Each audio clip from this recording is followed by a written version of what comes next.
الحمدللہ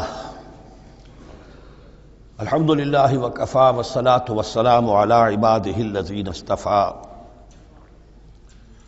خصوصاً علی افضلہم وخاتم النبیین محمد الامین وعلی آلہ وصحبہ اجمعین۔ اما بعد فقد قال اللہ تبارک وتعالی کما ورد فی سورۃ البقرہ: اعوذ باللہ من الشیطان الرجیم، بسم اللہ الرحمن الرحیم۔ الحج اشہر معلومات، فمن فرض فیہن الحج فلا رفث ولا فسوق ولا جدال فی الحج،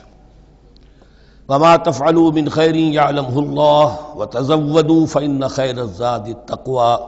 واتقون یا اولی الالباب۔ صدق اللہ العظیم۔ پچھلے رکوع سے مناسک حج کا تذکرہ شروع ہو چکا تھا، اور اس کے ضمن میں خاص طور پر یہ کہ اگر کوئی حج کا احرام باندھ کر یا عمرے کا احرام باندھ کر سفر شروع کر دے اور کہیں درمیان میں ایسی رکاوٹ پیش آ جائے کہ اسے احرام کھولنا پڑے بغیر عمرہ کیے اور بغیر حج کیے، تو اس صورت میں کیا قواعد و ضوابط ہیں۔ اب جو یہ رکوع ہے 25واں، اس میں حج کا اصل فلسفہ، اس کی اصل حکمت، اس کی اصل روح کا بیان ہے۔ الحج اشہر معلومات، حج کے مہینے ہیں جو معلوم ہیں، یعنی جو بھی پہلے سے عرب میں رواج چلا آ رہا تھا اس کی توثیق ہو گئی کہ واقعتاً یہ اللہ تعالیٰ ہی کی طرف سے۔ تو حج کے کا جہاں تک ٹائمنگ کا تعلق ہے، مواقیت کا تعلق ہے، وہ گویا کہ اللہ تعالیٰ کی طرف سے توثیق فرما دی گئی۔ فمن فرض فیہن الحج، تو جو کوئی بھی اپنے اوپر لازم کر لے ان مہینوں میں حج کو، لازم کر لے سے مراد نیت پختہ کر لے، اور نیت پختہ کرنے کی علامت احرام باندھ لے۔ فمن فرض فیہن الحج، تو حج کے لیے جو اپنے اوپر لازم کر لے، فلا رفث ولا فسوق ولا جدال فی الحج، تو احرام کی حالت میں یہاں لفظ حج آیا ہے، ان میں سے پہلی قید جو ہے فلا رفث، تو کوئی شہوت کی بات نہیں ہونی چاہیے۔ میاں بیوی بھی ساتھ حج کر رہے ہیں تو احرام کی حالت میں وہی قید ہے کہ جو اعتکاف کی حالت میں ہے۔ باقی یہ کہ فسوق اور جدال، اللہ کی نافرمانی یا باہم جھگڑنا، اس لیے کہ بہت بڑی تعداد میں لوگوں کا اجتماع ہوتا ہے، سفر میں بھی لوگ ساتھ ہوتے ہیں، تو لوگوں کے غصوں کے پارے جلدی چڑھ جاتے ہیں، اس میں خاص طور پر روکا گیا کہ یہ ہے کہ اس میں امن ہو اور سکون ہو۔ اور آج بھی واقعہ یہ ہے کہ دنیا میں معجزات میں سے ہے یہ، اتنی بڑی تعداد میں لوگوں کا جمع ہونا،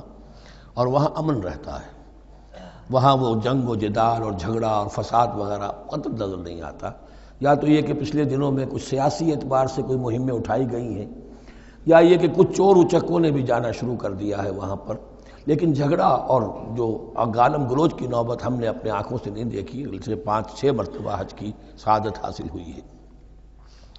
فلا رفث ولا فسوق ولا جدال فی الحج،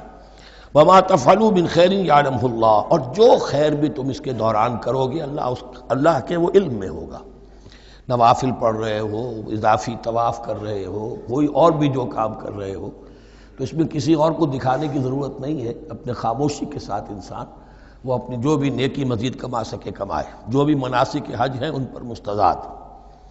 وَتَزَوَّدُوا فَإِنَّ خَيْرَ الزَّادِ التَّقْوَىٰ، اور سفر کے لیے زاد راہ ساتھ لے لیا کرو، اور بہترین زاد راہ تقویٰ ہے۔ اب اس آیت کے دو معنی لیے گئے ہیں، ایک تو یہ کہ بہترین زاد راہ تقویٰ ہے، یعنی سفر میں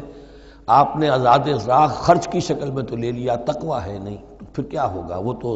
صرف پیسہ خرچ کرنے کے لیے اچھا احرام لے لیں گے، اچھی جگہ لے لیں گے قیام کی، تو تقویٰ اگر نہیں ہے تو وہ حج تو حج ہی نہیں ہوگا۔ لیکن اس کا ایک دوسرا مفہوم جو ہے وہ بھی بہت اہم ہے کہ اگر انسان خود اپنا زاد راہ ساتھ نہ لے تو پھر وہاں مانگنا پڑتا ہے، تو تقویٰ سے مراد یہاں ہے سوال سے بچنا۔ بہتر یہ ہے کہ زاد راہ لے کر چلو، اور یہ کہ اس کے لیے تمہیں کسی کے سامنے سائل نہ بننا پڑے۔ اگر تم صاحب استطاعت نہیں ہو تو حج تم پر فرض ہی نہیں ہے۔ خام خواہ کو ایک شے جو تم پر فرض نہیں ہے اس کے لیے وہاں جا کر بھیک مانگنا، یا یہاں سے بھیک مانگ کر یا چندہ لے کر جانا، یہ تو قطعاً غلط حرکت ہے۔ وَتَزَوَّدُوا فَإِنَّ خَيْرَ الزَّادِ التَّقْوَىٰ وَاتَّقُونِ يَا أُولِي الْأَلْبَابِ، اور یقیناً میرا ہی تقویٰ کرو، مجھ ہی سے ڈرو اے ہوش مندو۔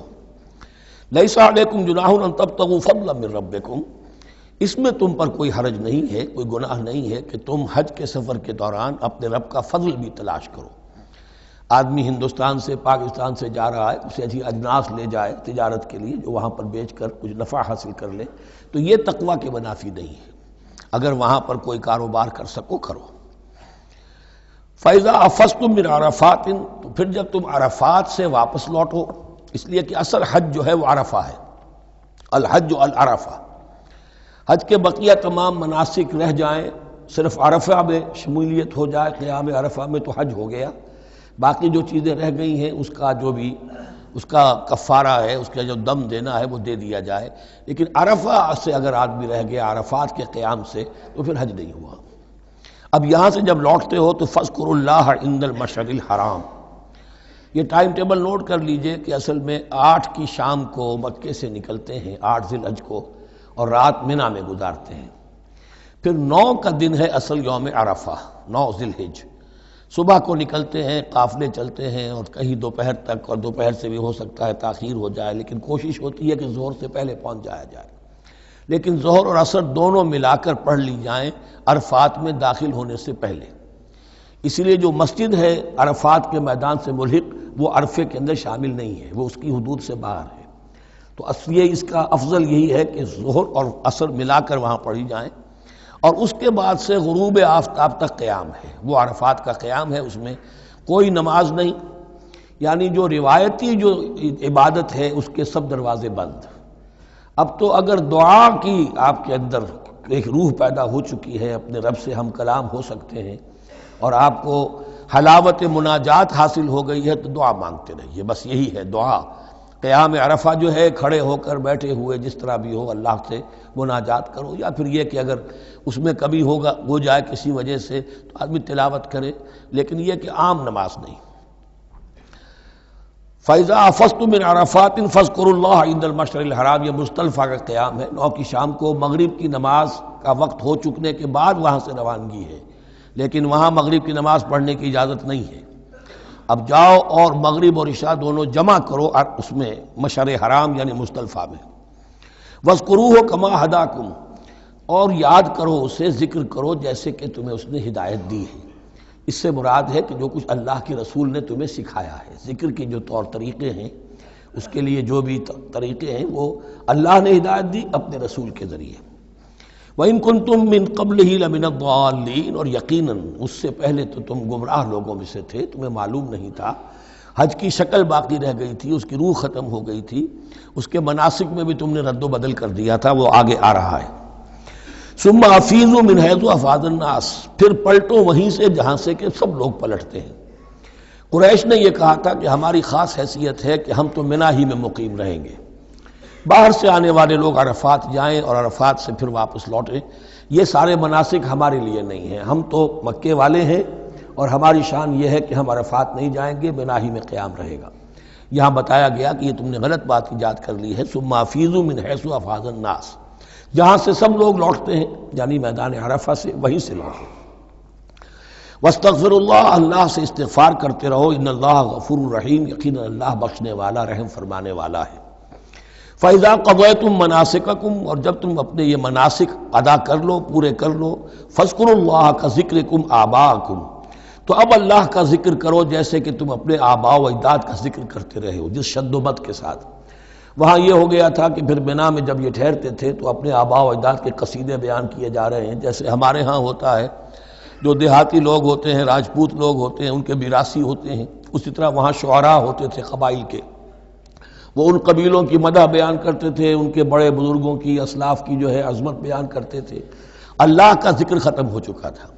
فرمایا جس شد و مد کے ساتھ تم اپنے آباء و اجداد کا ذکر کرتے رہے، اب اسی شد و مد کے ساتھ، بلکہ او اشد ذکرا، بلکہ اس سے بھی زیادہ شد و مد کے ساتھ اب اللہ کا ذکر کرو۔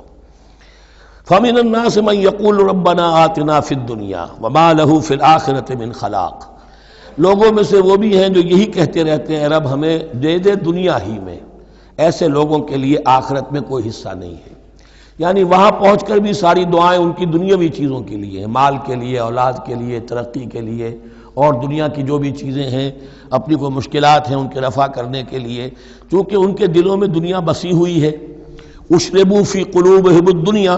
ان کے دلوں میں جیسے بنی اسرائیل کے دلوں میں بچڑے کا تقدس پلا دیا گیا تھا اور محبت، اسی طرح ہمارے دلوں میں دنیا کی محبت ہے، تو وہاں جا کر بھی دنیا ہی کی دعائیں ہیں۔ فَمِنَ النَّاسِ مَن يَقُولُ رَبَّنَا آتِنَا فِي الدُّنْيَا وَمَا لَهُ فِي الْآخِرَةِ مِنْ خَلَاقٍ، ظاہر بات ہے ایسے لوگوں کے لیے پھر آخرت میں کوئی حصہ نہیں ہے۔ وَمِنْهُم مَن يَقُولُ، اور ان میں سے وہ بھی ہیں جو یہ کہتے ہیں ربنا آتنا فی الدنیا حسنۃ وفی الآخرۃ حسنۃ وقنا عذاب النار، پروردگار ہمیں اس دنیا میں بھی خیر عطا فرما اور آخرت کا بھی خیر عطا فرما اور ہمیں بچا لے آگ کے عذاب سے۔ اب دنیا کا خیر جو ہے سب سے بڑا وہ ایمان ہے، ہدایت ہے۔ دنیا کا کوئی خیر نہیں ہے جب تک کہ اس کے ساتھ ہدایت اور ایمان نہ ہو۔ تو سب سے پہلے انسان ایمان طلب کرے، پھر اس کے ساتھ اللہ تعالیٰ دنیا میں کشادگی دے دے، رزق میں بھی کشائش دے دے تو ٹھیک ہے، کوئی بری بات نہیں، اچھی بات ہے۔ لیکن یہ کہ اصل شے کیا ہے؟ ایمان اور استقامت۔ اولئک لہم نصیب مما کسبوا، یہاں یہ لفظ بہت اہم ہے، ان کے لیے حصہ ہوگا اس میں سے جو انہوں نے کمایا۔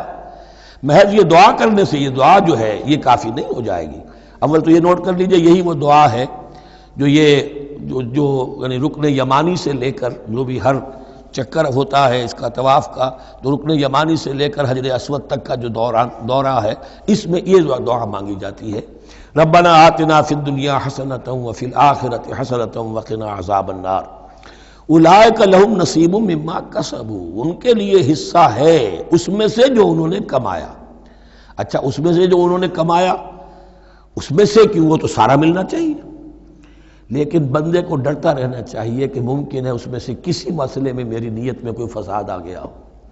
ممکن ہے اس میں سے میرے کسی عمل کے اندر کوئی کمی رہ گئی ہو، کوئی کوتاہی رہ گئی ہو۔ اس لیے یہ نہ سمجھ لے کہ جو بھی کچھ کیا ہے اس کا اجر لازماً ملے گا۔ مما کسبوا، جو انہوں نے کمایا ہے اس میں خلوص ہے، اس میں بے ریائی ہے، اس میں تمام جو بھی اس کے آداب اور شرائط ہیں ملحوظ رکھے گئے ہیں، تو ان کو اس کا حصہ ملے گا۔ واللہ سریع الحساب، اور اللہ تعالیٰ کو حساب چکانے میں دیر نہیں لگتی، بہت جلدی حساب کر لے گا۔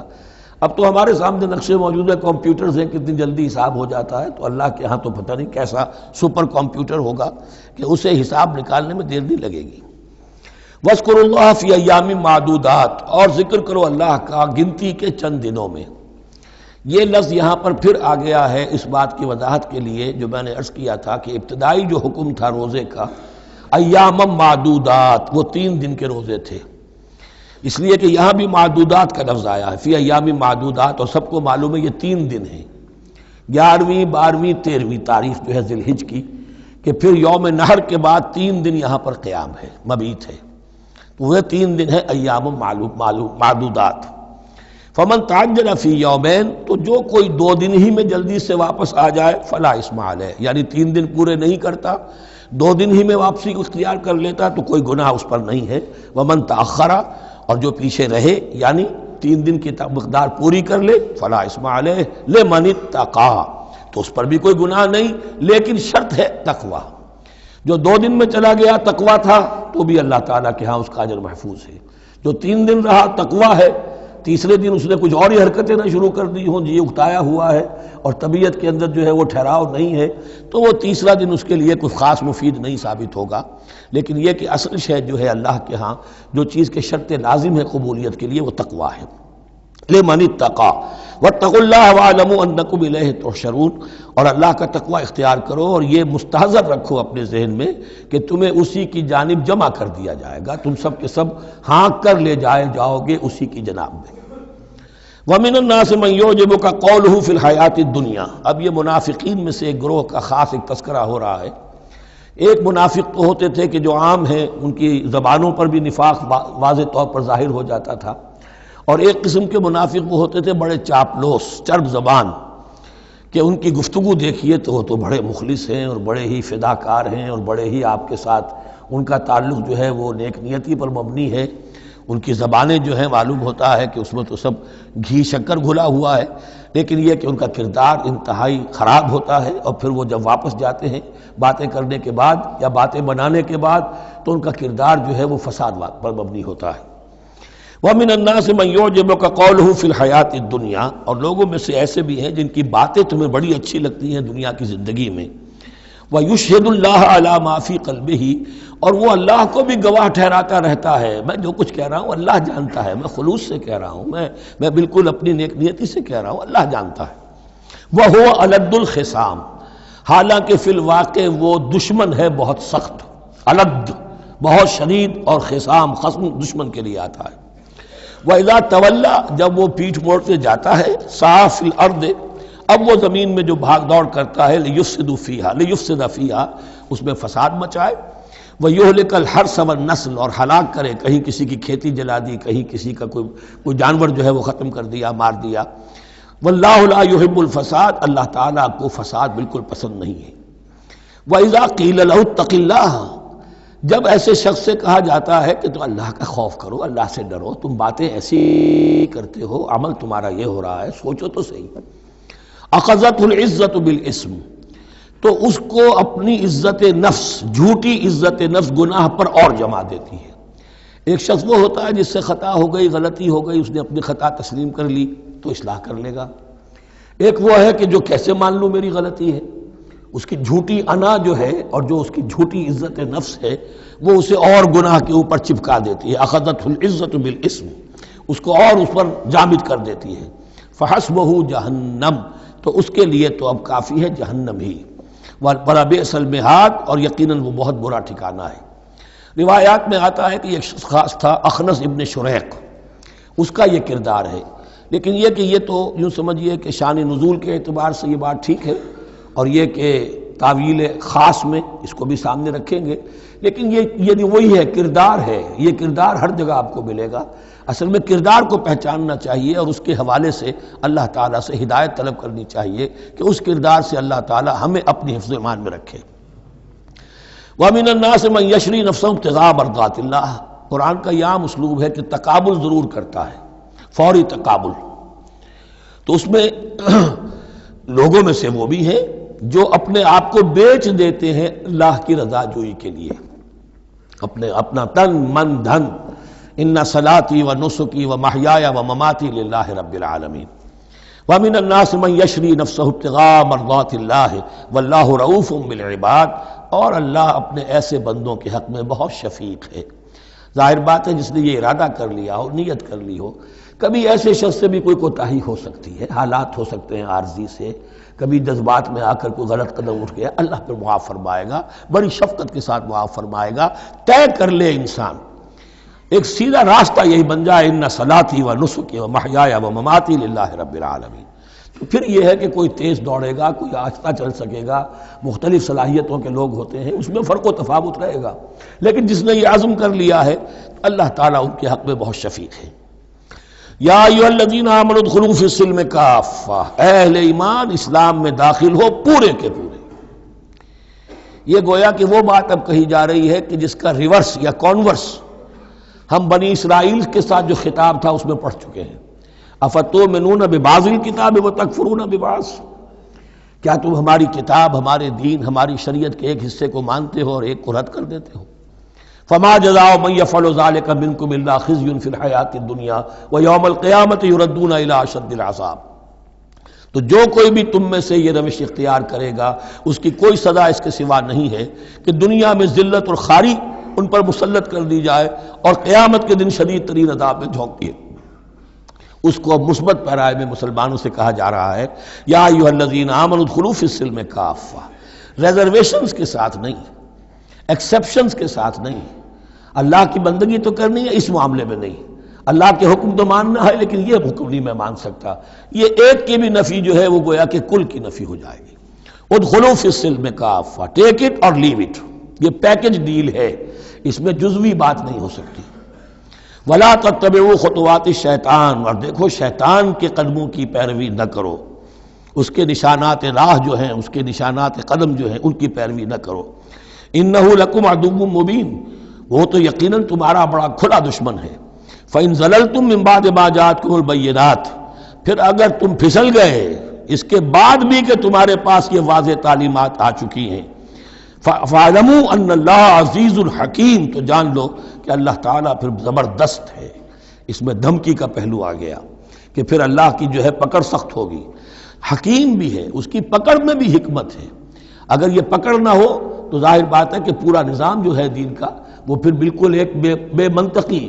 اگر اللہ کی طرف سے کسی گناہ پر پکڑ ہی نہیں ہے تو پھر یہ آزمائش کیا ہوئی؟ پھر جزا و سزا کا کیا سوال؟ پھر جنت اور دوزخ کا کیا معاملہ؟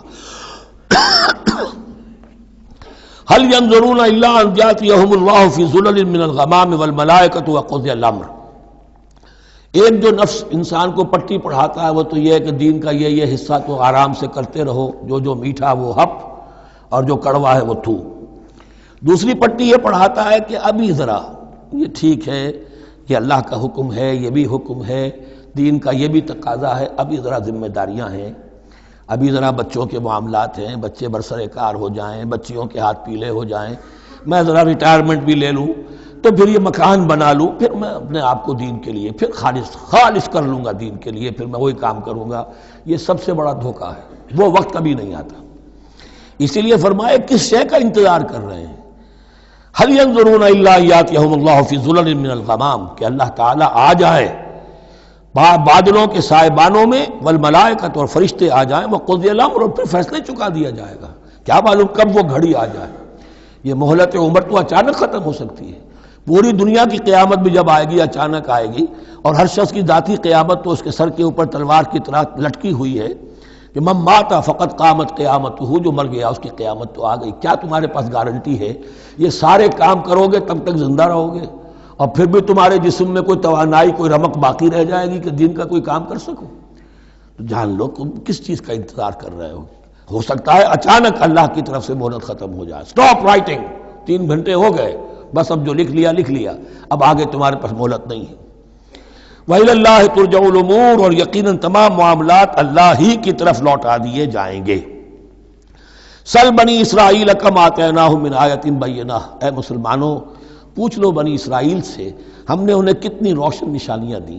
یعنی دیکھو تم بھی کہیں انہی کے راستے پر نہ چلنا، جیسا کہ حضور نے فرمایا تھا لَتَتَّبِعُنَّ سُنَنَ مَن قَبْلِكُمْ، تم لازماً پیروی کرو گے اور چلو گے انہی کے نقوش پا پر. سل بنی اسرائیل کم آتیناہم من آیۃ بینہ ومن یبدل نعمت اللہ من بعد ما جاءتہ فإن اللہ شدید العقاب. لیکن جو شخص اللہ کی اس نعمت جو اس کے پاس آ گئی ہے اس میں تبدیلی کرتا ہے، اس میں تحریف کرتا ہے، یا اس میں تحریف کرتا ہے یا اپنے آپ کو بدل لیتا ہے، من بعد ما جاءت ہو، اس کے بعد کہ وہ نعمت اس کے پاس آ گئی، فإن اللہ شدید العقاب، تو یہ جان لو اللہ پھر سزا دینے میں بھی سخت ہے. اس کی مثال وہی رکھیے کہ 2 مرتبہ فرمایا یا بنی اسرائیل اذکروا نعمتی التی انعمت علیکم وانی فضلتکم علی العالمین، لیکن انہی سے کہا گیا ضربت علیہم الذلۃ والمسکنۃ وباؤوا بغضب من اللہ. اور یہ مضمون بھی دوبارہ پھر آ جائے گا سورہ آل عمران میں. زین للذین کفروا الحیاۃ الدنیا، ان کافروں کے لیے دنیا کی زندگی جو ہے بڑی مزین کر دی گئی ہے، ان کے نگاہوں میں کھب گئی ہے. یہاں کی چمک دمک ہے، شان و شوکت ہے، لمبی لمبی کاریں ہوں چمکیلی نئے ماڈل کی، بڑی اونچی اونچی بلڈنگیں ہوں، حویلیاں ہوں، اعلیٰ کوٹھیاں ہوں. اب یہ ساری چیزیں کس کو اچھی نہیں لگتی، لیکن یہ کہ کفار کے دلوں میں ان کی محبت اتنی پل جاتی ہے کہ پھر کوئی اچھی بات ان کے کوئی زندگی میں نہیں رہتی، نہ کوئی اچھی بات اثر کرتی ہے. اہل ایمان کو بھی اگر ایمان کے ساتھ یہ نعمتیں ملیں، قل من حرم زینۃ اللہ التی اخرج لعبادہ والطیبات من الرزق، کو اچھا کھانا، اچھا پینا، اچھا پہننا کو حرام نہیں ہے، کو اللہ نے کس کو لوگوں کے لیے ممنوع نہیں کیا، لیکن دین کے تقاضے ادا کر کے، اللہ کا حق ادا کر کے اور حلال سے کما کر، تب کوئی حرج نہیں. زین للذین کفروا الحیاۃ الدنیا، کافروں کے لیے دنیا کی زندگی کو مزین کر دیا گیا ہے. وہ حدیث بھی ذہن میں لے آئیے کہ ان الدنیا سجن المومن و جنت الکافر، یہ دنیا جو ہے مومن کے لیے ایک قید خانہ اور جنت اور کافر کے لیے باغ ہے. وَيَسْخَرُونَ مِنَ الَّذِينَ آمَنُوا، اور وہ مذاق اڑاتے ہیں اہل ایمان کا. دیکھو ان فینیٹکس کو، ان پاگلوں کو، ان بیوقوفوں کو. وَيَسْخَرُونَ مِنَ الَّذِينَ آمَنُوا وَالَّذِينَ اتَّقَوْا وَالَّذِينَ اتَّقَوْا فَوْقَهُمْ يَوْمَ الْقِيَامَةِ، اور جن لوگوں نے تقویٰ کی روش اختیار کی تھی قیامت کے دن اب وہ ان کے اوپر ہوں گے. اور بلکہ ہمیں سورہ مطففین میں تو آگے چل کر پتہ چلے گا پھر اہل ایمان ان کا مذاق اڑائیں گے. واللہ یرزق من یشاء بغیر حساب، اور اللہ تعالیٰ رزق عطا فرمائے گا جس کو چاہے گا بغیر حساب۔ یہ جنت کی طرف اشارہ ہے۔ اب یہ جو آیت آ رہی ہے پھر ایک طویل آیت ہے، جسے میں نے عرض کیا تھا بڑے بڑے حسین اور خوشنما حکمت کے اور علم کے اور معرفت کے پھول جو ہیں وہ اس بنتی میں بن دیے گئے ہیں۔ دو لڑیاں یعنی شریعت، عبادات اور معاملات، دو لڑیاں انفاق اور جہاد، قتال، جہاد بالمال، جہاد بالنفس،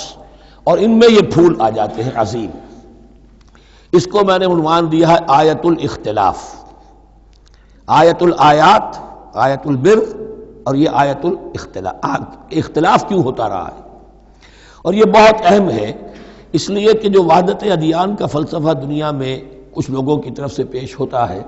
اس کا ایک حصہ صحیح ہے اور ایک حصہ غلط ہے۔ صحیح کون سا ہے، غلط کون سا ہے، وہ اس حدیث، اس آیت سے معلوم ہوگا۔ کان الناس امۃ واحدۃ، اس میں کوئی شک نہیں، پہلے تو انسان سب کے سب ایک امت تھے، حضرت آدم کی نسل، حضرت آدم نبی ہیں تو امت تو ایک ہی تھی، جب تک کہ ان کے اندر گمراہی پیدا نہیں ہوئی، اختلافات نہیں ہوئی، شیطان نے کچھ لوگوں کو نہیں ورغلایا، اس وقت تک تو کان الناس امۃ واحدہ، تمام انسان ایک ہی امت تھے۔ اب یہاں پہ سمجھ لیجئے کہ یہاں اس کے بعد ایک حرف محذوف ہے، ثم اختلفوا، پھر ان میں اختلافات ہوئے، فساد پیدا ہوا، کچھ لوگوں نے گمراہی کی روش اختیار کر لی، ایک بیٹا اگر حابیل تھا تو دوسرا قابیل بھی تھا۔ فبعث اللہ النبیین مبشرین ومنذرین، تو اب اللہ نے نبیوں کو بھیجنا شروع کیا جو بشارت دیتے تھے نیکوکاروں کو اور جو خبردار کرتے تھے غلط کاروں کو۔ وانزل معهم الکتاب بالحق لیحکم بین الناس فیما اختلفوا فیہ، اور اللہ نے ان کے ساتھ کتاب نازل فرمائی اپنی، تاکہ وہ حق کے ساتھ نازل فرمائی، تاکہ وہ فیصلہ کر دے لوگوں کے مابین ان امور میں جن میں انہوں نے اختلاف کیا تھا۔ وَمَا اخْتَلَفَ فِيهِ إِلَّا الَّذِينَ أُوتُوهُ مِن بَعْدِ مَا جَاءَتْهُمُ الْبَيِّنَاتُ بَغْيًا بَيْنَهُمْ، اور پھر جو اختلاف کیا ان میں سے تو نہیں کیا اختلاف کرنے والوں نے مگر جن کو کہ وہ کتاب دی جا چکی تھی، ہدایت دی جا چکی تھی، من بعد ما جاءتهم البینات، اور اس کا سبب کیا تھا؟ بغیم بینہم، یہ لفظ میں نے پہلے بھی نوٹ کروایا تھا، بغیم بینہم، دی ارج ٹو ڈومینیٹ، زدم زدہ، سارا فساد دنیا میں جو ہوتا ہے دی ارج ٹو ڈومینیٹ، آدمی جو ہے میں اس کی بات کیوں مانوں، یہ کیوں نہ میری مانے، یہ ہے کہ جس میں جو بھی سربراہی اور بالادستی حاصل کرنے کی جو ایک انسان کے اندر ایک ہے امنگ ہے، یہ امنگ رکھی گئی ہے انسان میں، جہاں انسان کے اندر اچھے میلانات رکھے گئے، برے بھی رکھے گئے، نفس بھی تو انسان ہی میں ہے، اس لیے کہ انہی کی درمیان حق و باطل کی کشمکش چلتی ہے انسان کے باطن میں، حق و باطل کی ایک کشاکش انسان کے باطن میں چلتی ہے، ایک خارج میں چلتی ہے۔ تو فرمایا پھر ہم نے اپنے رسول بھیجنے شروع کیے، فبعث اللہ النبیین مبشرین ومنذرین وانزل معهم الکتاب بالحق لیحکم بین الناس فیما اختلفوا فیہ وما اختلف فیہ الا الذین اوتوہ من بعد ما جاءتهم البینات بغیا بینہم فہدی اللہ الذین آمنوا لما اختلفوا فیہ من الحق باذنہ۔ تو اب اس کے بعد اللہ تعالیٰ نے ہدایت دی ان لوگوں کو جو ایمان لائے ان چیزوں کے بارے میں جس میں کہ وہ اختلاف کر چکے تھے حق سے، اپنے حکم سے اللہ نے ان کو ایمان کی طرف ہدایت فرما دی۔ واللہ یہدی من یشاء الی صراط مستقیم، اور اللہ ہدایت دیتا ہے جس کو چاہتا ہے سیدھے راہ کی طرف۔ لیکن اس کا دوسرا ترجمہ یہ بھی ہوگا اللہ ہدایت دیتا ہے اس کو جو چاہتا ہے، من یشاء، من یشاء میں اللہ کی مشیت بھی ہے اور جو ہدایت کا طالب ہوتا ہے، واللہ یہدی من یشاء، جو چاہتا ہے اس ہدایت کا طالب ہوگا، یہ اللہ کے ذمے ہے، اللہ نے اسے اپنے اوپر ایک ذمہ داری سمجھا ہے کہ اس کو یقیناً ہدایت دے گا۔ والذین جاہدوا فینا لنہدینہم سبلنا، جو ہمارے راستے میں کوششیں کریں گے، حق کی طرف بڑھنا چاہیں گے، ہم لازماً ان کو راستہ دکھائیں گے، اپنے راستوں کی طرف ان کی رہنمائی کریں گے، یہ اللہ نے اپنے ذمے لیا۔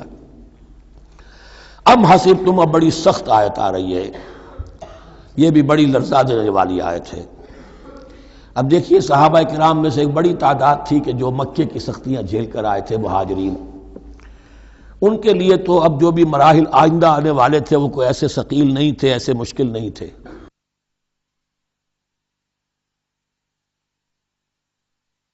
وہ سختیاں تو وہاں نہیں انہوں نے جھیلنی تھی کہ جو کہ مکے میں مہاجرین نے جھیلی تھی، تو اب ان سے ہے خاص طور پر روئے سخن، اگرچہ خطاب عام ہے، اور یہ قرآن مجید میں عام طور پر آپ کو ملے گا کہ الفاظ عام ہیں، لیکن آپ اگر دیکھیں گے تو روئے سخن کسی خاص طبقے کی طرف ہے۔ تو یہاں در حقیقت ان کو بتایا جا رہا ہے۔ ام حسبتم ان تدخلوا الجنہ، کیا تم نے یہ سمجھا تھا کہ جنت میں داخل ہو جاؤ گے؟ ولما یاتکم مثل الذین خلوا من قبلکم، حالانکہ ابھی تک تو تمہارے اوپر وہ حالات و واقعات تو وارد ہی نہیں ہوئے جو ان پر ہوئے تھے جو تم سے پہلے تھے۔ مستہم الباساء، انہیں آ لیا پہنچی ان کو سختی بھوک کی، والضراء اور تکالیف، وزلزلوا اور وہ ہلا مارے گئے، حتی یقول الرسول والذین آمنوا معہ متی نصر اللہ، یہاں تک کہ پکار اٹھا وقت کا رسول اور جو ان کے ساتھ اہل ایمان تھے، کب آئے گی اللہ کی مدد، الا ان نصر اللہ قریب، اب انہیں یہ خوشخبری دی گئی کہ آگاہ ہو جاؤ اللہ کی مدد قریب ہے۔ یعنی اللہ آزماتا ہے، یہ وہی بات ہے جو اس سے پہلے آ چکی ہے 19ویں رکوع میں بالکل شروع میں، وَلَنَبْلُوَنَّكُمْ بِشَيْءٍ مِّنَ الْخَوْفِ وَالْجُوعِ وَنَقْصٍ مِّنَ الْأَمْوَالِ وَالْأَنفُسِ وَالثَّمَرَاتِ، ہم لازماً آزمائیں گے۔ یہ کوئی پھولوں بھرا راستہ نہیں ہے، پھولوں کی سیج نہیں ہے، حق کا راستہ ہے، یہ کانٹوں بھرا بستر ہے، کانٹوں بھرا راستہ ہے، اس کے لیے ذہناً تیار ہو جاؤ۔ در رہے منزل لیلا کہ خطر ہاست بسے، شرط اول قدمی نفس کے مجنوں باشی، دیکھ سمجھ کر آؤ۔ ام حسبتم ان تدخلوا الجنة ولما یاتکم مثل الذین خلوا من قبلکم مستهم الباساء والضراء وزلزلوا حتى يقول الرسول والذین آمنوا معه متی نصر اللہ الا ان نصر اللہ قریب۔ یہ آیت پھر مسلمانوں کو، صحابہ کرام کو سورہ صف میں یہ خوشخبری سنائی گئی جبکہ غزوہ احزاب واقع ہو چکا تھا اور شدید ترین امتحان سے محمد الرسول اللہ اور ان کے صحابہ گزر چکے تھے کامیابی کے ساتھ، تب انہیں خوشخبری دی گئی ہے۔ سورہ صف اس وقت نازل ہوئی ہے، وَأُخْرَىٰ تُحِبُّونَهَا نَصْرٌ مِّنَ اللَّهِ وَفَتْحٌ قَرِیب، اب تمہارے لیے وہ خوشخبری ہے اے نبی، بشر المومنین، اپنے اہل ایمان ساتھیوں کو بشارت دے دیجئے کہ اب وہ وقت آ گیا ہے کہ اللہ کی نصرت کے دروازے کھلتے چلے جائیں گے۔ یسألونک ماذا ینفقون، یہ آپ سے پوچھ رہے ہیں کہ وہ کیا خرچ کریں، جو انفاق کے لیے کہا جا رہا ہے کیا خرچ کریں۔ تو انسان جو بھی بھلائی کے لیے خرچ نکالے اس میں سب سے پہلا حق کن کا ہے؟ قل ما انفقتم من خیر، کہہ دیجیے جو بھی تم خرچ کرو خیر میں سے، دولت میں سے، مال اسباب میں سے، فللوالدین، سب سے پہلا جو حق ہے وہ والدین کا ہے، والاقربین اور رشتہ داروں کا ہے، والیتامى اور یتیموں کا ہے، والمساکین اور محتاجوں کا ہے، وابن السبیل اور مسافر کا ہے، وما تفعلوا من خیر فإن اللہ بہ علیم، اور جو بھی خیر تم کماؤ گے، جو کام بھی اچھا کرو گے، جان لو وہ اللہ کے علم میں ہے۔ یہ ضرورت نہیں ہے کہ دنیا واقف ہو اس سے، تمہیں اگر اجر اللہ سے لینا ہے تو اللہ تو رات کے اندھیرے میں بھی دیکھ رہا ہے، اور تمہارے داہنے ہاتھ نے جو کچھ دیا ہے بائیں کو پتہ نہیں چلا تو اللہ کو تو پھر بھی پتہ چل گیا۔ اب یہ سخت آیت اور آ گئی، کتب علیکم القتال، اب میں نے کہا تھا نا کہ یہ لڑیاں جو ہیں چونکہ بٹی ہوئی ہیں تو ایک لال اور ایک پیلی اور ایک ہری اور ایک نیلی، تو یہ نظر آتی ہے ایک طرف سے کہ کٹے ہوئے ہیں رنگ، ان کو کھول دیں گے تو ہر لڑی مکمل ہو جائے گی، ایک گویا کہ تسلسل ہے۔ کتب علیکم القتال وہو کرہ لکم، مسلمانوں اب تم پر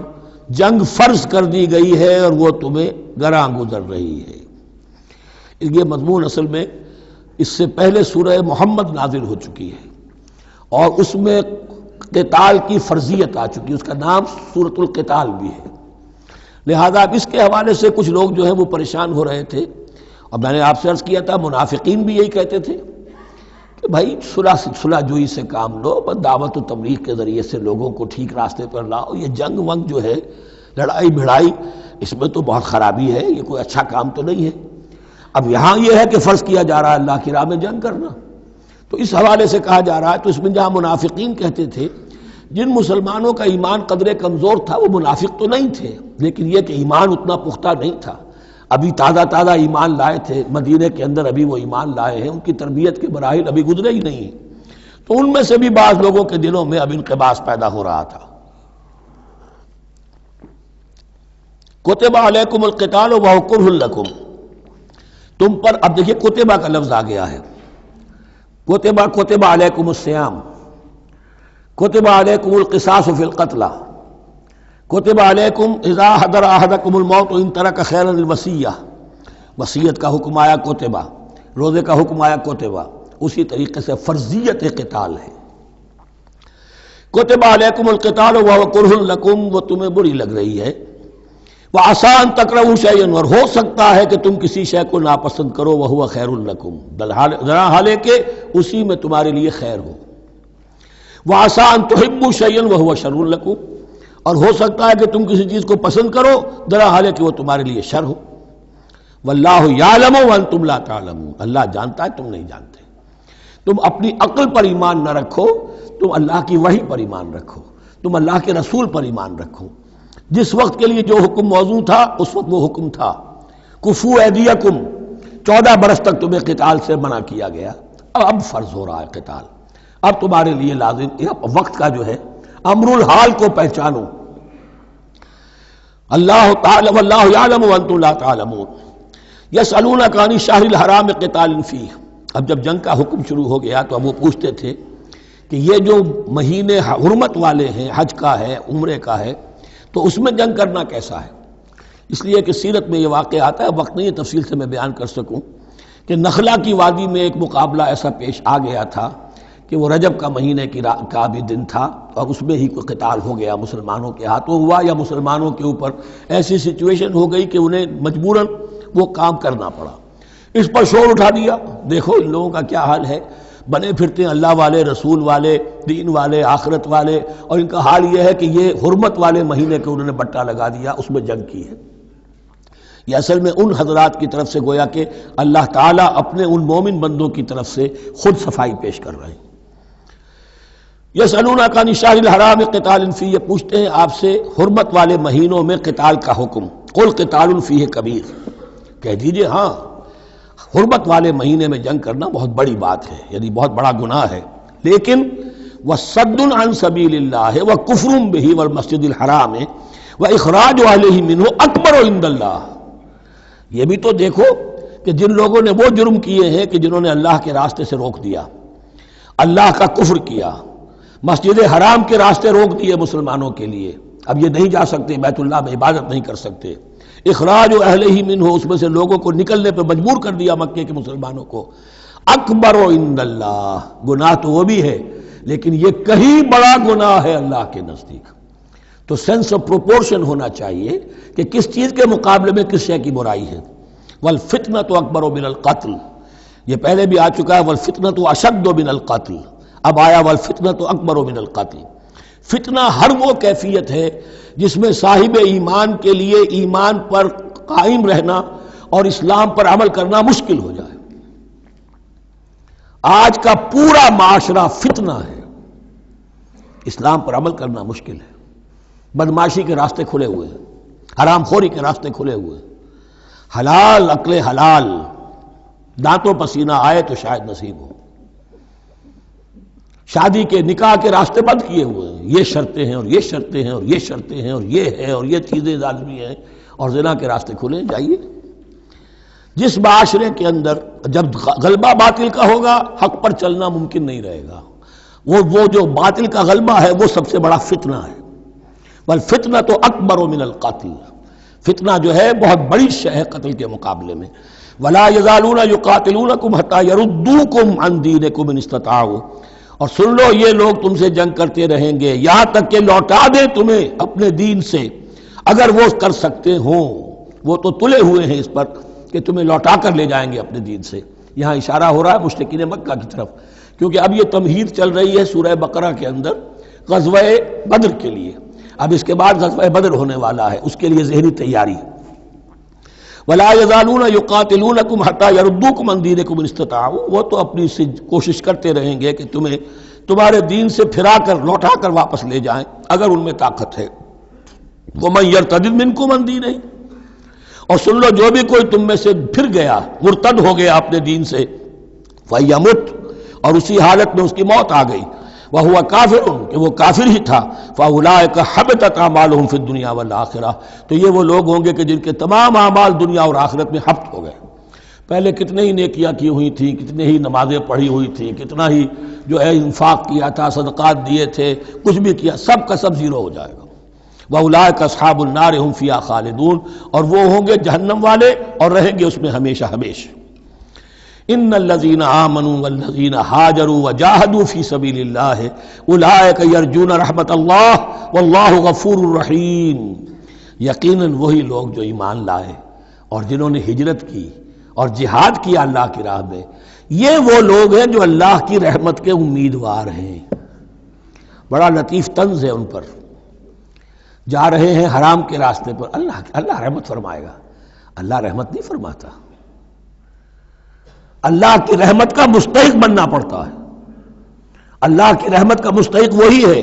ان الذین آمنوا والذین ہاجروا وجاہدوا فی سبیل اللہ اولئک یرجون رحمت اللہ، وہ امیدوار ہیں اللہ کی رحمت کے، وہ امید کرے تو ان کی امید بجا ہے۔ واللہ غفور الرحیم، اور یقیناً اللہ تعالیٰ غفور الرحیم ہے۔ یسألونک عن الخمر والمیسر، اب دیکھیے یہاں سے شریعت کا جو بلو پرنٹ اب تیار ہونا شروع ہوا، کچھ احکام پہلے آ چکے اور کچھ احکام اب آ رہے ہیں، تو بیچ بیچ میں یہ لڑیاں جو ہیں کٹی ہوئی ہیں۔ یہ آپ سے پوچھ رہے ہیں نبی صلی اللہ علیہ وسلم شراب اور جوئے کے بارے میں، قل فیہما اسم کبیر، اے نبی ان سے کہہ دیجئے کہ ان دونوں کے اندر بہت بڑے گناہ کی پہلو ہے، ومنافع للناس، اور لوگوں کے لیے کچھ منفعتیں بھی ہیں، واسمہما اکبر من نفعہما،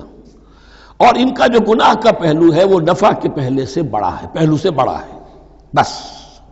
یعنی اشارہ کر دیا کہ چھوڑ دو اس کو،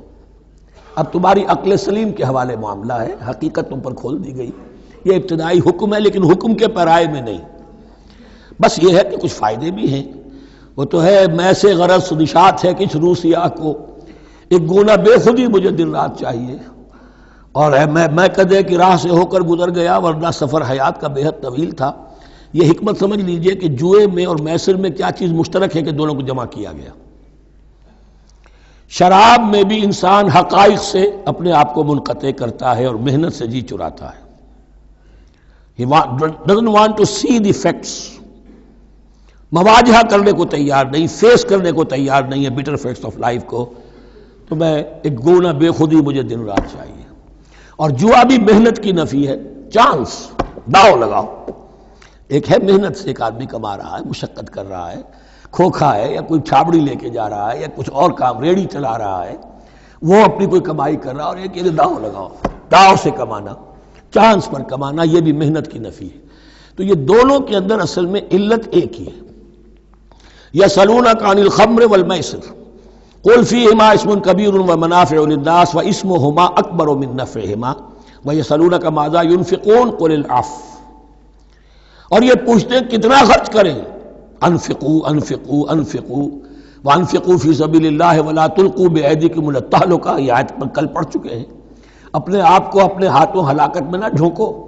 کتنا خرچ کرے، کچھ ہمیں مقدار بھی بتا دی جائے۔ فرمایا قل العفو، جو بھی تمہاری ضرورت سے زائد ہے۔ اللہ یہ بھی نہیں کرتا کہ اپنی ضرورتوں کو بھی تم پیچھے ڈال دو، نہیں، ضرورتیں اپنی پوری کرو، پھر جو اب تمہارے پاس ہے، اب یہ سمجھیے کہ جو ایک کمیونسٹ فلسفی ہے اس میں بھی ایک اصطلاح سرپلس ویلیو، ایک سرپلس ویلیو یہ ہے عفو، جو تمہاری ضروریات سے زائد ہے، یہ سرپلس ویلیو ہے، یہ اللہ کی راہ میں دے دو۔ اس کو بچا کر رکھنا جو ہے اللہ پر آپ بے اعتمادی کا اظہار کر رہے ہیں کہ اللہ کل نہیں دے گا مجھے، میں بچا کے رکھوں۔ یسألونک ماذا ینفقون قل العفو،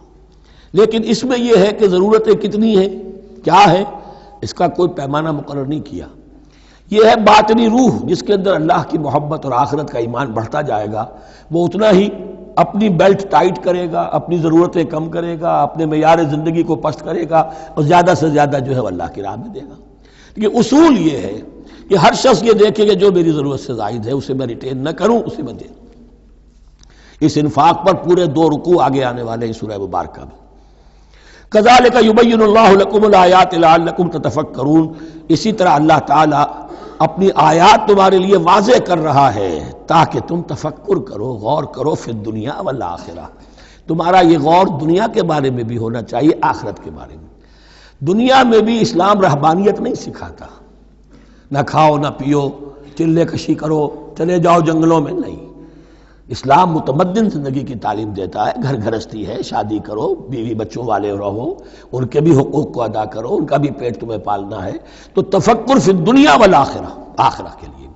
لیکن یہ کہ اس میں ریشو پروپورشن رہنی چاہیے، دنیا کی کتنی قدر و قیمت ہے، آخرت کی کتنی قدر و قیمت ہے، اس کو جان لو۔ اسی کے حساب سے ایلوکیشن اگر نہیں ہے تو پھر یہ کہ سینس آف پروپورشن اگر غلط ہو گیا تو ظاہر بات ہے کہ پھر ہر چیز تل پٹ ہو جائے گی۔ ایک دوا کے نسخے میں کوئی چیز زائد تھی، کوئی کم تھی، آپ نے جو کم تھی اسے زیادہ کر دیا، جو زائد تھی کم کر دیا، تو اب ہو سکتا ہے کہ یہ نسخہ شفا نہ رہے، نسخہ ہلاکت بن جائے۔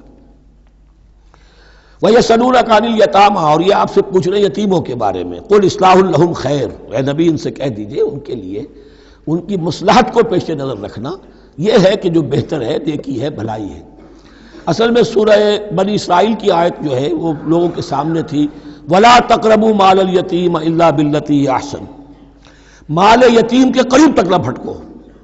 یعنی گڑبڑ کر لو گے اپنے اموال میں، اس میں سے یہ کہ ہو سکتا ہے کہ ان کا کوئی مال تمہارے پیٹ میں چلا جائے، ہانڈی مشترک ہے،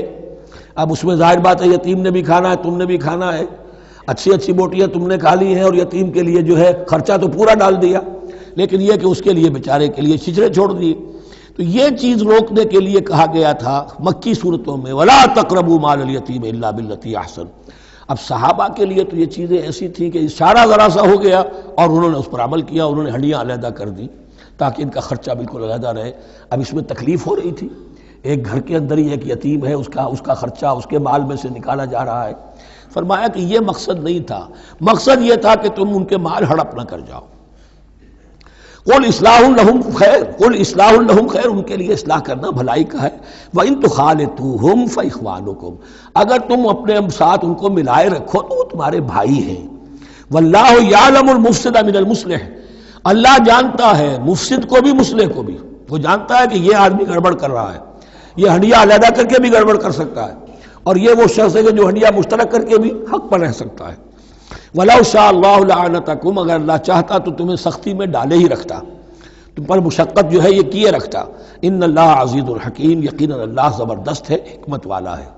ایک طرف وہ سختی بھی کرتا ہے، زبردست ہے، لیکن وہ اس کے ہر حکم کے اندر حکمت بھی ہے، اور جہاں حکمت نرمی کی متقاضی ہوتی ہے وہاں وہ رعایت بھی دیتا ہے۔ وَلَا تَنكِحُوا الْمُشْرِكَاتِ حَتَّىٰ يُؤْمِنَّ، اور مشرک عورتوں سے نکاح نہ کرو جب تک کہ وہ ایمان نہ لے آئیں۔ وَلَا أَمَةٌ مُؤْمِنَةٌ خَيْرٌ مِّن مُشْرِكَةٍ وَلَوْ أَعْجَبَتْكُمْ، ایک مومنہ خواہ وہ لونڈی ہو وہ بہتر ہے ایک مشرکہ سے خواہ وہ آزاد عورت ہو۔ وَلَوْ أَعْجَبَتْكُمْ، اور مزید یہ کہ وہ تمہیں اچھی بھی لگتی ہو۔ وَلَا تُنكِحُوا الْمُشْرِكِينَ، اور نہ اپنی عورتوں کا نکاح کرو، نکاح میں دو اپنی عورتوں کو، اپنی بیٹیوں کو مشرکوں کے، حتیٰ یؤمنوا، جب تک کہ وہ ایمان نہ لے آئیں۔ وَلَا عَبْدٌ مُّؤْمِنٌ خَيْرٌ مِّن مُّشْرِكٍ وَلَوْ أَعْجَبَكُمْ، مسلمان اگر غلام ہے تو وہ بھی بہتر سمجھو مشرک سے جو آزاد ہے اور وہ تمہیں پسند بھی ہے، مالدار بھی ہے یا اور بھی ہے، اس کے اندر دوسرے پہلو بھی ہیں۔ اولئک یدعون الی النار، دیکھو وہ جو ہے وہ پکار رہے ہیں، آگ کی طرف بلا رہے ہیں، تمہیں بھی لے جائیں گے، تمہاری اولاد کو بھی لے جائیں گے۔ واللہ یدعو الی الجنۃ والمغفرۃ باذنہ، اللہ تمہیں بلا رہا ہے جنت کی طرف اور مغفرت کی طرف اپنے حکم سے۔ وَيُبَيِّنُ آیاتہ للناس لعلہم یتذکرون، اور اللہ اپنی آیات واضح کر رہا ہے لوگوں کے لیے تاکہ وہ نصیحت اخذ کریں۔ وَيَسْأَلُونَكَ عَنِ الْمَحِيضِ، اور وہ عورتوں کے ایام ماہواری کے بارے میں آپ سے سوال کر رہے ہیں۔ قُلْ هُوَ أَذًى، کہہ دیجئے وہ ایک ناپاکی بھی ہے اور ایک تکلیف کا مسئلہ بھی ہے۔ فَاعْتَزِلُوا النِّسَاءَ فِي الْمَحِيضِ، تو حیض کی حالت میں اگر تمہاری بیویاں ہوں تو ان سے علیحدہ رہو، مقاربت نہ کرو۔ وَلَا تَقْرَبُوهُنَّ حَتَّىٰ يَطْهُرْنَ، اور ان سے مقاربت نہ کرو یہاں تک کہ وہ پاک ہو جائیں۔ فَإِذَا تَطَهَّرْنَ، اور جب وہ خوب پاک ہو جائیں، فَأْتُوهُنَّ مِنْ حَيْثُ أَمَرَكُمُ اللَّهُ، تو اب ان کی طرف جاؤ، جو بھی تمہیں تعلق قائم کرنا ہے کرو، جہاں سے کہ تمہارے رب نے تمہیں حکم دیا، اللہ نے حکم دیا ہے۔ یہ اللہ کا حکم کیا ہے؟ یہ ہے امر طبیعی، ہر انسان جانتا ہے، ہر حیوان کو معلوم ہے، وہ طبیعی شے ہے۔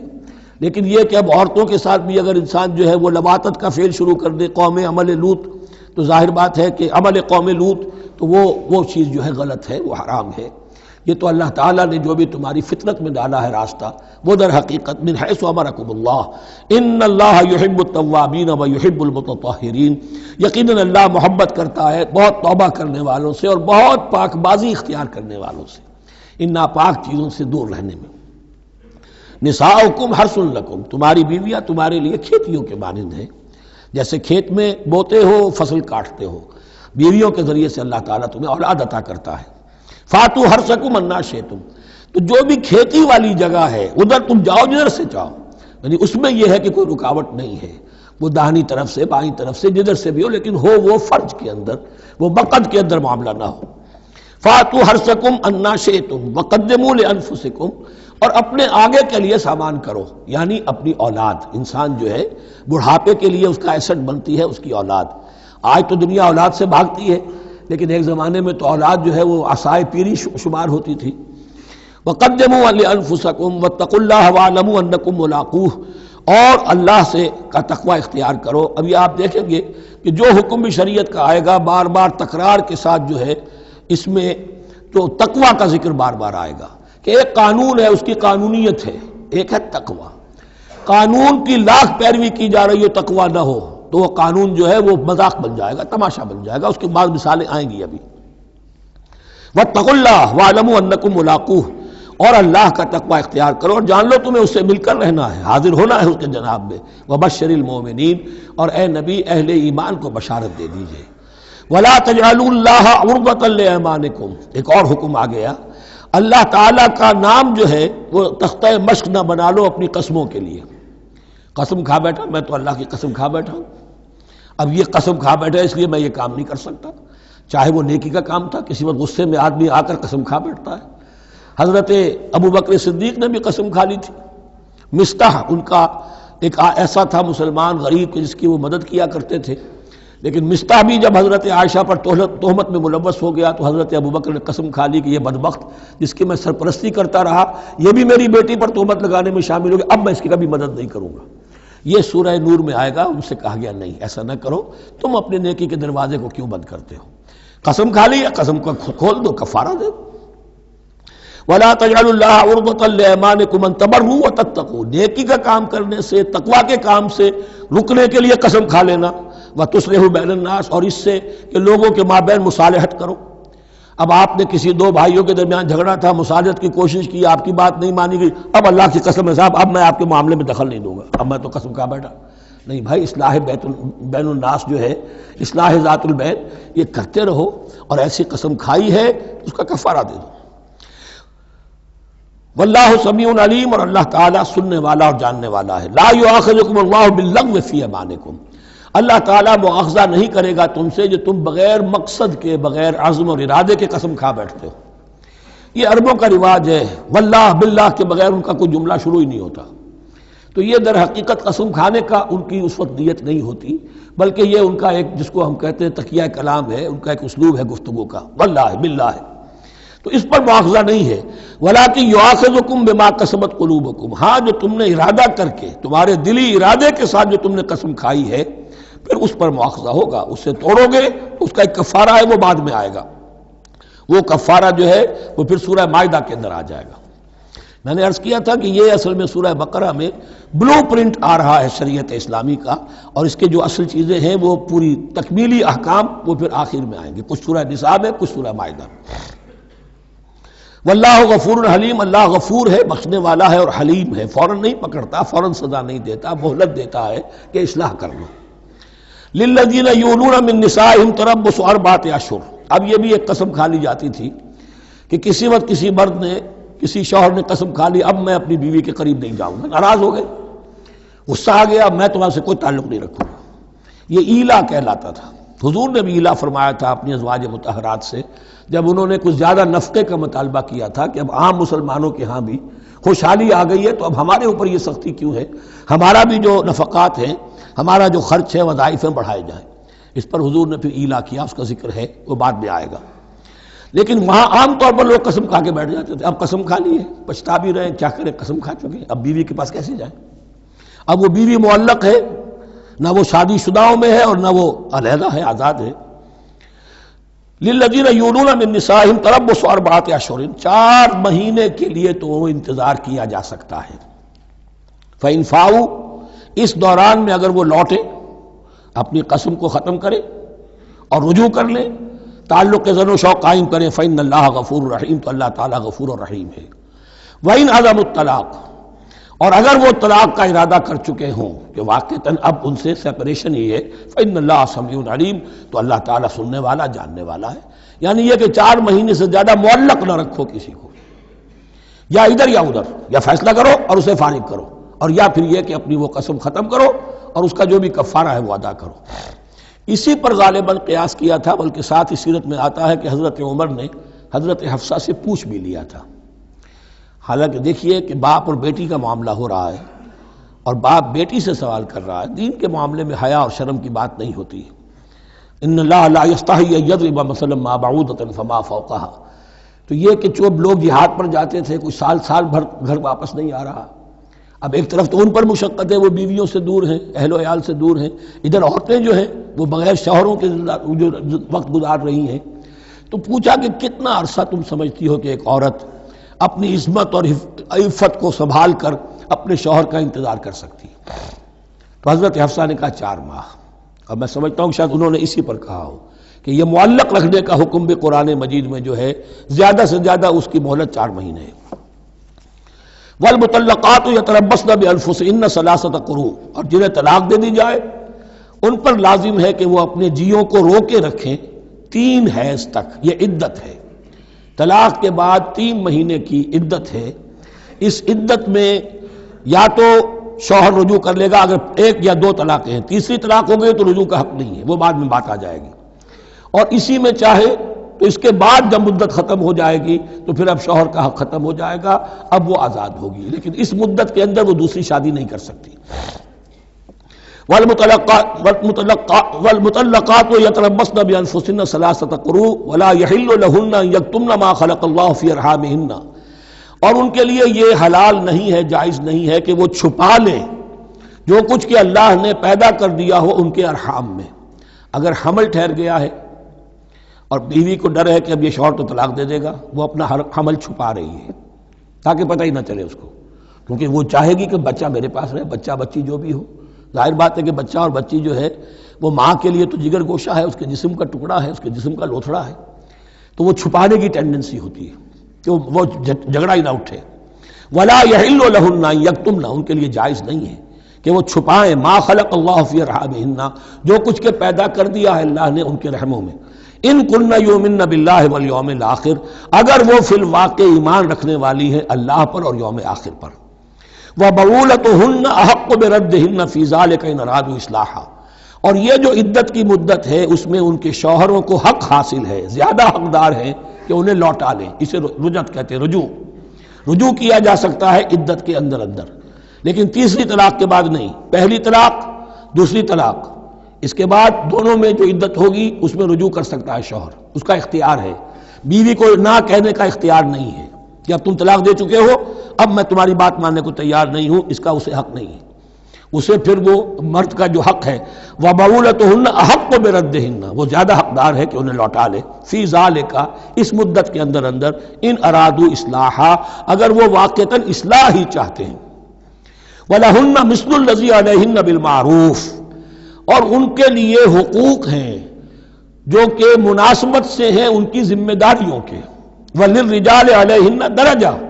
اور مردوں کو ان پر ایک درجہ فوقیت کا، ایک درجہ فضیلت کا، ایک درجہ حقوق کا حاصل ہے۔ واللہ عزیز الحکیم، اور اللہ تعالیٰ سب کچھ جاننے والا، اللہ زبردست ہے اور حکمت والا ہے۔ یہ آیت اصل میں اس زمانے میں بہت مس انٹرپریٹ ہوئی ہے اور بعض مترجمین نے بھی ترجمہ غلط کیا ہے، یعنی اس کا یہ ترجمہ کرنا لہن مثل الذی علیہن، ان کے بھی حقوق مردوں پر ویسے ہی ہیں جیسے مردوں کے حقوق ہیں ان پر، تو یہ تو مساوات ہو گئی، اور مساوات جو اسلامی شریعت میں مرد اور عورت کے درمیان، شوہر اور بیوی کے درمیان نہیں ہے۔ مراد کیا ہے؟ لام اور اعلیٰ کا جو استعمال ہوتا ہے عربی میں، لام کسی کے حق کے لیے اور اعلیٰ کسی کی ذمہ داری کے لیے۔ لہن، ان کے لیے حقوق ہیں، مثل الذی علیہن، جیسے کہ ان پر ذمہ داریاں ہیں۔ اللہ تعالیٰ نے جیسے ذمہ داری مرد پر ڈالی ہے ویسے حقوق اس کو دیے ہیں، جیسی ذمہ داری عورت پر ڈالی ہے اس کی مناسبت سے کورسپونڈنگلی پروپورشنیٹ جو ہے اس کو بھی حق دے دیے ہیں۔ اور اس بات کو کھول دیا، مساوات کہاں سے آئے گی؟ جب کہہ دیا وَلِلرِّجَالِ عَلَيْهِنَّ دَرَجَةٌ، اور مردوں کو ان پر ایک درجہ حاصل ہے، فوقیت کا درجہ حاصل ہے۔ واللہ عزیز الحکیم، اب یہ تمہیں پسند ہو تب بھی اور ناپسند ہو تب بھی، اللہ تعالی عزیز ہے، حکیم ہے، وہ سب کچھ جاننے والا ہے، اور وہ زبردست ہے، جو چاہے حکم دے، اور حکیم ہے، حکمت والا ہے، اس کا حکم حکمت پر مبنی ہے۔ بارک اللہ لی ولکم فی القرآن العظیم ونفعنی وإیاکم بالآیات والذکر الحکیم۔